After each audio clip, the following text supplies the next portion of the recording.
قیمتوں میں مصنوعی اضافہ کرنے کا وبال، جیسا کہ آج کل مہنگائی ہے، قیمتوں میں اضافہ کر دیا گیا ہے، اس کے بارے میں کیا ارشاد ہے؟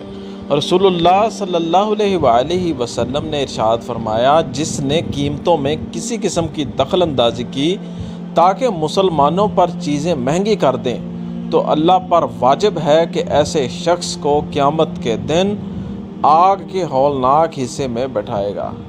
یہ مستند احمد بن حنبل کہ یہ ایک حدیث ہے، 20,326 نمبر پر اس کا حوالہ نمبر ہے۔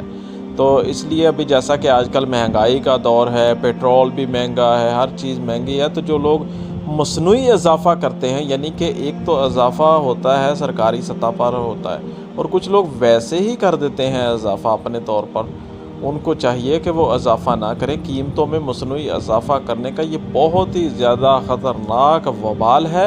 اللہ تعالی ہم سب کو ان احادیث پر عمل کرنے کی توفیق عطا فرمائے۔ ملتے ہیں نیکسٹ نئی ویڈیو میں۔ السلام علیکم ورحمۃ اللہ وبرکاتہ۔